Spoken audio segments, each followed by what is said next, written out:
Oke, selamat datang kembali. Kita akan kembali membahas beberapa soal. Tepatnya ada 3 soal. Eh, ini pada dasarnya 3 soalnya berkaitan dengan gaya, dan nanti soal terakhir terkait juga dengan torsi. Apa itu torsi? Eh, Sebenarnya torsi juga terkait dengan gaya, gitu ya. Nanti kita akan lihat. Baik, kita langsung saja ke nomor eh, yang pertama. Oh, ini nomor 2 ya. Saya ke nomor pertama dulu. Ya, ini selain untuk kamu gunakan untuk persiapan mengikuti OSN, IPA, khususnya bagian fisikanya, untuk tingkat SMP ya. Bisa kamu gunakan juga untuk memperdalam materi fisik kamu. Tidak tertutup kemungkinan untuk yang tingkat SMA gitu. Saya bacakan soal pertama. Seseorang menggeser sebuah balok pada sebuah bidang datar dengan gaya konstan 2 Newton sejajar bidang. Kecepatan balok berubah dari 1 meter per sekon menjadi 9 meter per sekon dalam waktu 2 detik. Apabila antara balok dan bidang tidak ada gesekan, usaha yang dilakukan orang itu adalah titik-titik. Nah, untuk menjawab ini kita harus ingat dulu apa itu usaha. Dalam fisika, usaha itu didefinisikan sebagai gaya kali, ya saya singkat sebagai W besar ya, gaya dikali perpindahan. Kita sebut saya sebagai delta X. Delta X adalah perpindahan, F adalah eh, apa namanya gaya. Nah, di sini dikatakan seorang menggeser balok dengan gaya 2 Newton. Berarti gayanya 2 Newton. 2 Newton dikali delta X. Ini delta X-nya belum ketemu. Ya, jadi kita punya utang untuk mencari nilai delta X-nya. Nah, untuk mencari ini kita bisa menggunakan rumus-rumus GLBB yang apa namanya sudah pernah kita pelajari. Gitu. Kalau belum pernah kita pelajari, kamu pelajari, bisa kamu mulai mempelajari, gitu ya. Nah, dikatakan awalnya baloknya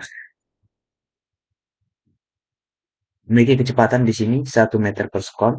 Kemudian pada titik tertentu, ini saya gambar sebagai putus-putus saja ya, benda di sini dia akan mencapai 9 meter per sekon nantinya setelah dia bergerak selama 2 sekon. Nah, untuk mencari nilai delta X ini ada 2 persamaan yang bisa kita gunakan. Persamaan yang pertama itu kalau kamu masih ingat dari persamaan GLBB, yaitu adalah dari persamaan V kuadrat sama dengan V0 kuadrat ditambah 2 kali percepatan dikali delta X. Maka delta X itu sama dengan saya tulis ulang. Delta X itu sama dengan V kuadrat dikurang V0 kuadrat per 2 dikali A. Nah, di sini masalahnya adalah kita tidak tahu nilai percepatannya gitu ya, A-nya.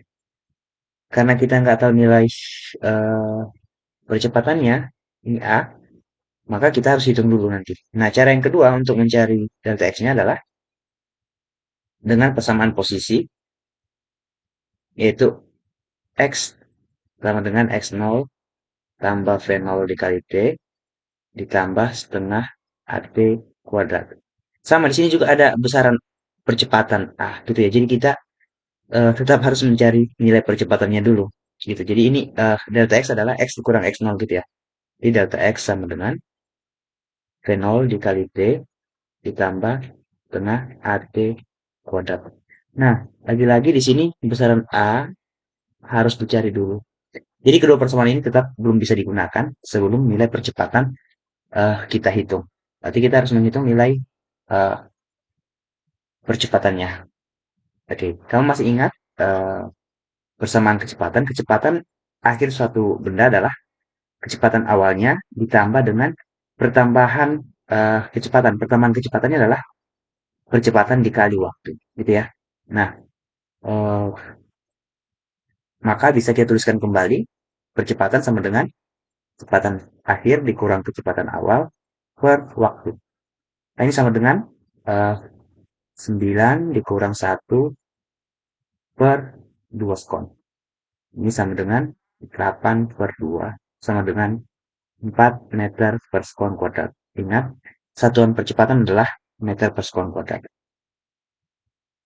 Nah, maka sekarang kita bisa memilih salah satu dari persamaan yang ini atau ini untuk menentukan nilai delta X-nya. Saya pakai yang pertama saja, gitu ya. Delta X itu sama dengan V kuadrat dikurang V0 kuadrat per 2 dikali percepatan.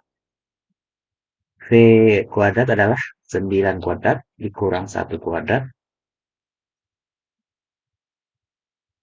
dibagi 2 dikali A. A-nya itu adalah 4 meter per sekon kuadrat gitu ya. Jadi 81 dikurang 1 per 8. Ini sama dengan 80 per 8. Sama dengan 10 meter. Jadi delta X-nya itu sama dengan 10 meter. Nah, ini delta X 10 meter. Berarti kita masukkan kembali ke sana gitu ya. Nanti kamu silakan cari dengan persamaan yang ini, kamu akan dapatkan juga delta X-nya 10 meter gitu. Silakan dicoba saja. Maka kita kembali ke yang di atas. Usahanya adalah 2 Newton dikali 10 meter itu sama dengan 20 Joule. Gitu. Jadi usaha yang dilakukan oleh orang itu adalah 20 Joule. Maka kunci jawabannya adalah bagian B, 20 Joule.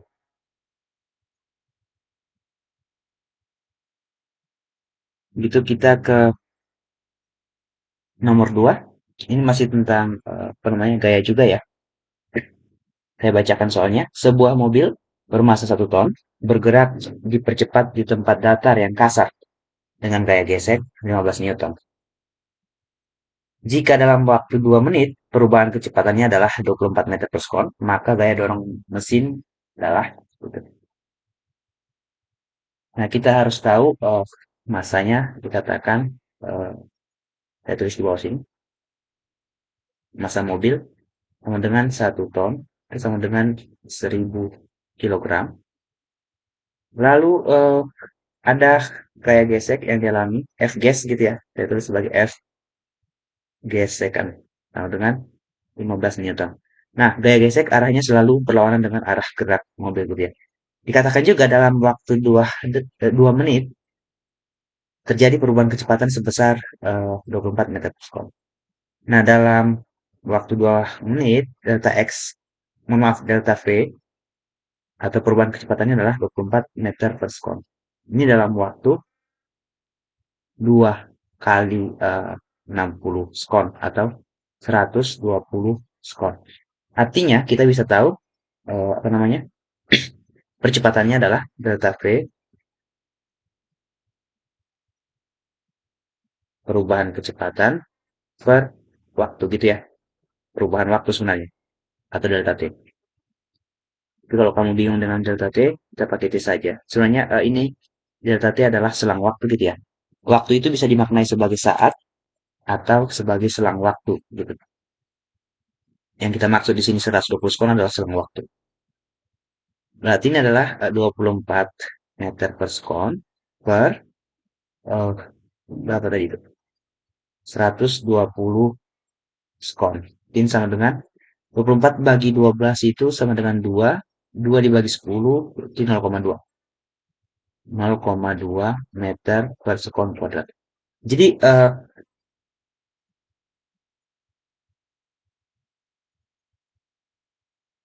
mobil tersebut mengalami percepatan sebesar 0,2 meter per sekon kuadrat. Walaupun dia sedang mengalami gaya gesek. Jadi kalau kita gambarkan seperti ini, di sini ada mobil. Tuh, anggap saja ini mobil gitu ya. Nah, apa yang dialami oleh mobil ini? Dia mengalami gaya gesek. Saya gambar dari bawah saja. Ini F gesek ke belakang, F gesek. Lalu dia mengalami gaya ke depan, F, yang mengakibatkan apa? Dia eh, bergerak dengan percepatan 0,2 meter per sekon kuadrat. Gitu.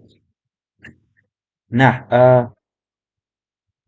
Dengan hukum 2 Newton kita tahu sigma F sama dengan massa dikali percepatan. Nah, gaya-gaya yang bekerja pada apa namanya mobil ini adalah kita ambil acuan ke kanan sebagai positif gitu ya, ke kiri sebagai negatif. Ini sebenarnya suka-suka kamu saja. Acuannya mau ke kiri positif silakan boleh. Jadi F dikurang eh, gaya gesek itu sama dengan massanya dikali percepatan mobilnya. Maka F sama dengan massa dikali percepatan ditambah gaya gesek. Massanya adalah 1000 kilogram dikali percepatannya 0,2. Gaya gesek yang dalamnya adalah 15 Newton ditambah 15 Newton. Ini 200, 2000 kali 0,2 200 ditambah 15 Newton. Ini sama dengan 215 Newton. Jadi gaya yang diberikan mobil itu ke depan adalah 215 Newton untuk bisa bergerak dengan percepatan 0,2 meter per second. Gitu ya. Ini saya highlight dengan warna kuning. Saya kotak dengan warna itu biru ya. Ya, saya kotakin dengan warna biru. Nah, kunci jawabannya adalah bagian C. Begitu 215 Newton.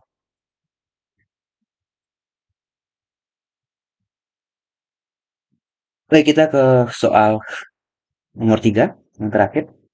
Saya bacakan soalnya. Perhatikan gambar berikut ini.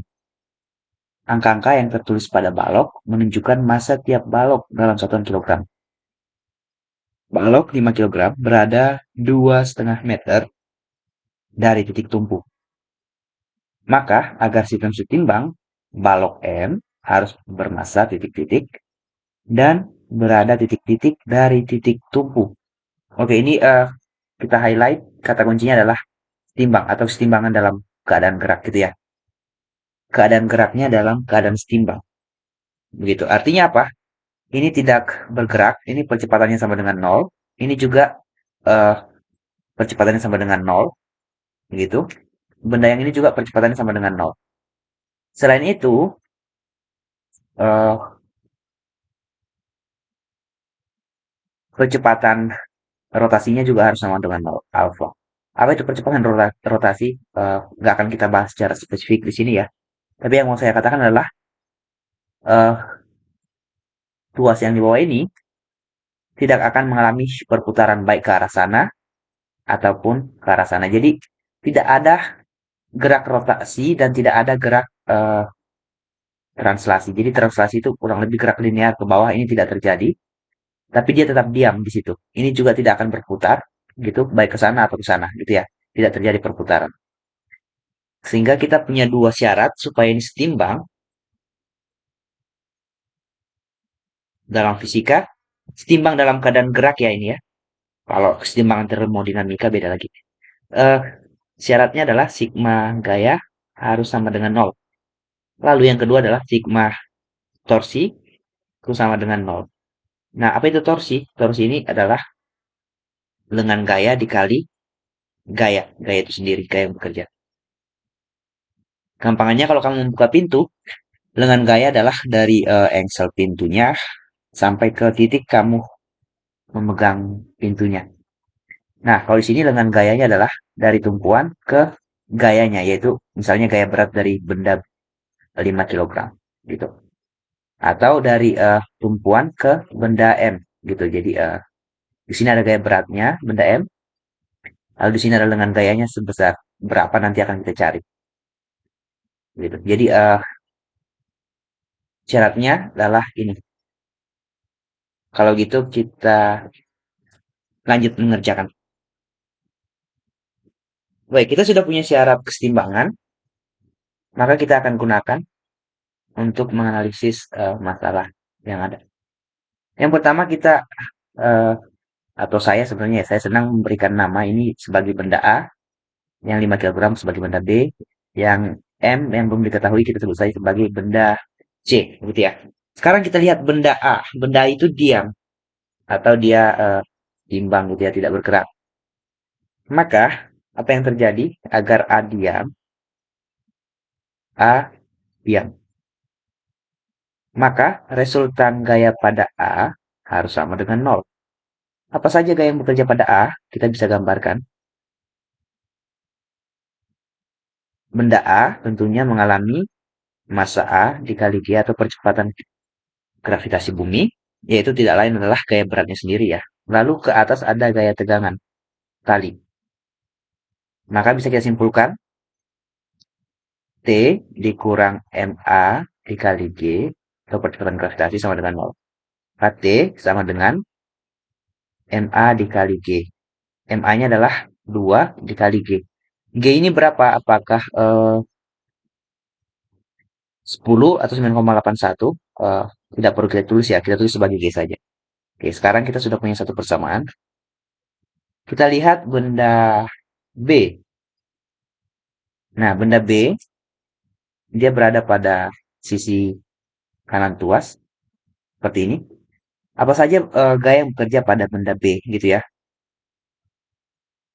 Sehingga dia harus diam.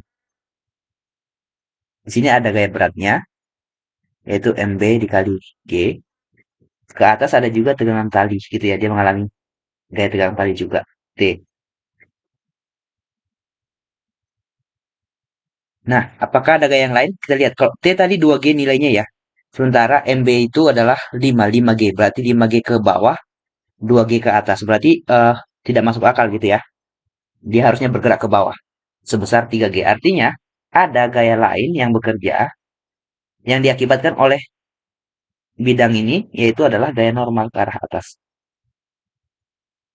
Nah, artinya agar eh, benda B ini diam, maka sigma FB sama dengan nol. Itu T ditambah N, ini ke atas semua ya, dikurang MB dikali G sama dengan nol. Maka gaya normal itu sama dengan MBG dikurang T. T jangan lupa adalah 2G nilainya ya dari persamaan pada benda A. Ya, saya tulis dulu di sini B diam. Maka N sama dengan MB itu tadi 5 dikali G dikurang 2 dikali G. Berarti 3G. Seperti yang kita katakan ya, kalau ke bawah 5G ditarik ke atas sebesar 2G berarti sisa 3G. 3G ini arahnya kemana? Ke atas. Nah, ini 3G ini diakibatkan oleh apa? Tentu saja diakibatkan oleh benda C ya. Diakibatkan oleh benda C yang berada pada jarak tertentu dan masa tertentu di sana, di sebelah kiri. Gitu. Nah, gaya normal ini bisa kita artikan sebagai sekarang seakan-akan adalah eh, berat semu dari benda apa namanya? Benda B. Jadi benda B itu kalau kita gambarkan ulang di sini sekarang dia mengalami gaya kita sebut W aksen gitu ya, yaitu MB aksen dikali G, yaitu MB aksennya adalah dikali G-nya adalah 3G gitu. Jadi ini bukan berat sebenarnya, berat semu. Artinya apa? Ini adalah resultan gaya ya, yang bekerja pada benda 5 kilogram. Atau secara logika kalau kita lihat di gambarnya, ada tegangan tali sebesar 2G ke atas. Sementara ini adalah 5G, maka bisa kita bayangkan ya, ke arah bawah atau ada 3G. Nah, tapi 3G yang ke bawah ini 3G, ini adalah berat semu. Kita sebut saya berat semu istilahnya gitu. Oke, kalau kamu punya istilah yang lain untuk 3G itu silahkan. Nah, sekarang kita sudah bisa melihat ada satu gaya lagi yang ini ya. Supaya gaya ini tidak mengakibatkan pergerakan, maka syaratnya apa gitu. Jadi sekarang kita coba gambarkan tuasnya seperti ini. Jadi di sini ada tuas. Ini saya hapus dulu. Oke, saya batasi di sini. Di sini ada benda eh, B tadi. Sekarang kita sebut sebagai B aksen gitu ya. Setelah dia berkurang beratnya, sekarang berat semuanya yang ada. Di sini ada benda C. Di sini ada apa namanya itu, tumpuan. Dari sini ke sini dikatakan 2,5 meter. Nah, kita ditanya ini ke sini berapa? Dan MC ini berapa gitu ya. Nah, kita sudah punya satu nilai gaya yaitu ke arah bawah sini. Yang tidak lain adalah 3G. Itu adalah gaya berat atau berat semu dari benda B sekarang. Atau sekarang kita sebut sebagai B aksen gitu. Nah, MC ini mengalami gaya berat juga ke bawah. Sebesar berapa? MC dikali G gitu. Nah, ada dua gaya ke bawah. Nah, secara logika kita mengatakan gaya ini harus sama besarnya gitu ya, supaya tidak terjadi perputaran ke salah satu arah, baik ke sini atau ke sana gitu. Tapi ini salah, bukan gayanya yang eh, satu-satu yang berpengaruh, tapi gaya dan dengannya. Atau kita sebut sebagai torsinya harus sama dengan nol. Torsi tadi adalah gaya dikali eh, dengan beban. Dengan bebannya adalah untuk benda B aksen 2,5. Untuk benda C kita cari, kita sebut saja LC gitu ya. Ini yang 2,5 kita sebut LB. Maka, oh ya, ada catatan untuk arah torsi ini. Kalau dia berputar searah jarum jam, itu disebut kadang-kadang negatif gitu ya. Kalau dia berlawanan arah jarum jam positif. Dari mana itu? Itu sebenarnya dari definisi torsi ini. Torsi ini tadi kan sudah kita katakan, dia adalah vektor sebenarnya ya. R dikali silang dengan gaya. Torsi adalah misalnya vektor. Kalau kamu tidak paham, tidak terlalu masalah. Sekarang kita ikuti saja aturan yang sudah sering digunakan. Berarti gaya yang bekerja pada benda C itu dia berlawanan arah jarum jam ya. Dia dari sini ke sini. Maka dia bernilai positif. Di ya saya tulis sebagai FC dikali LC dikurang